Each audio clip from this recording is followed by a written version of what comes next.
बांगलादेशात हिंदू बांधवांवर होत असलेल्या अन्यायाविरोधात सकल हिंदूंकडून जाहीर निषेध। बांगलादेशामध्ये झालेल्या दंगलीमध्ये तेथील अल्पसंख्याक हिंदू बांधवांची दुकानं लुटली, घरं जाळली, तसेच मंदिरंही तोडण्यात आली। अनेक हिंदू महिलांवर अत्याचार करण्यात आले। विद्यार्थ्यांवर सुद्धा अन्याय अत्याचार करण्यात येत आहे। धर्मांध मुस्लिम लोक तेथील अल्पसंख्याक हिंदूंना बळजबरीने धर्मांतर करण्यासाठी प्रवृत्त करत आहेत।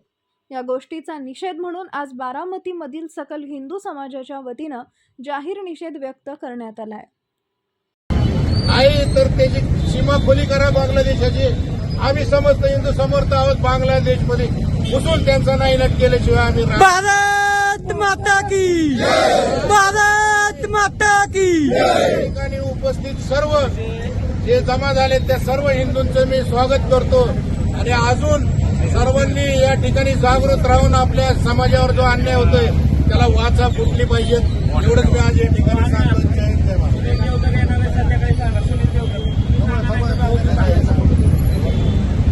बांगलादेश जो कधी काळी आपल्या भारताचाच एक भाग होता, अखंड भारताचा भाग होता, जो धर्माच्या आधारावर विभाजित केला गेला।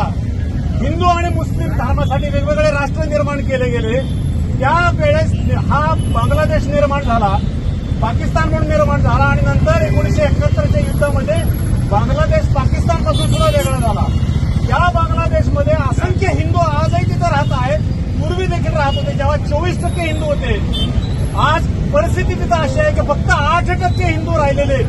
हिंदूची लोकसंख्या कमी का होत चालली तिथली, तर त्या ठिकाणी हिंदूंवरती प्रचंड अत्याचार केले जात आहेत, कायम अत्याचार केले जात आहेत। आणि आता केवळ आरक्षणाचा मुद्दा पुढे सोडून या ठिकाणी जे अराजक माजवलं गेलं आहे तिथल्या शेख हसीनांना पलायन करायला लावलेलं आहे आणि त्या आरक्षणाच्या आंदोलनाच्या आडून हिंदूंवरतीच अत्याचार करायचं सगळ्या बांगलादेशामध्ये काम चालू आहे। हिंदूंची मंदिरं त्यांनी कधी काळी या कोरोनाच्या पिरियडमध्ये या सगळ्या मुस्लिम लोकांना तिथल्या फुकटचं अन्नदान केलं होतं। 2 लाख लोकांना रोज अन्नदान केलं जात होतं।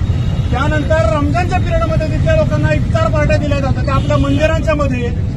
त्याच पुजाऱ्यांची हत्या त्या ठिकाणी या मुस्लिम लोकांनी त्या ठिकाणी केलेली आहे। त्यांना फासावर लटकवलेलं, त्यांना नग्न केलं। आपण सगळ्यांनी व्हिडिओ पाहिले असतील। अतिशय क्रूर अशा पद्धतीचे अत्याचार हिंदूंवरती तिथले केले जात आहेत। आणि जर आज आपण भारतामध्ये हिंदू एकवटलो नाहीत, जातीपाती विभागून मध्ये राहून काय उपयोग नाहीये। जातीपातीचा वर्ज करून आपण सगळे हिंदू एकवट जर झालो नाहीत तर आपल्या भारतावर सुद्धा ही परिस्थिती यायला वेळ लागणार नाही।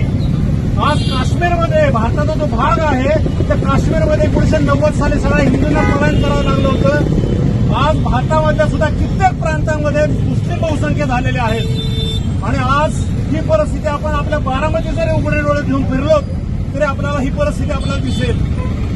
पानगलीच्या चौकामध्ये आपण गेलो तर आपल्याला ही परिस्थिती लगेच जाणवते आपल्याला काय झालेली ही परिस्थिती। आजही आपण बारामतीकर नागरिकांनी, हिंदू नागरिकांनी जर डोळे उघडे ठेवून नाही राहिलो आणि एकसंध नाही राहिलो तर आपल्यावर सुद्धा ही वेळ आल्याशिवाय राहणार नाही। म्हणून आत्ताच सगळ्यांनी एक होऊन सावध होणं गरजेचं आहे आणि एकजुटीने हिंदू म्हणून एकत्र येणं गरजेचं आहे असं मला वाटतं। या निमित्ताने सांगतो हिंदू धर्म, सनातन हिंदू धर्म की जय, जय भवानी, जय शिवाजी, जय सियाराम। तुम्ही जाहीर निषेध केलाय, काय नेमकं संदर्भ? बांगलादेशमध्ये गेल्या 10 दिवसापूर्वीपासून जी अराजकता मांडलेली आहे तिथं देशामध्ये हिंदू म्हणून तिथल्या महिलांवर, पुरुषांवर व मंदिरावर सुद्धा जाळपोळ झाले आहेत। 200 वर्षाची हिंदूंची मंदिरं जाळलेली आहेत।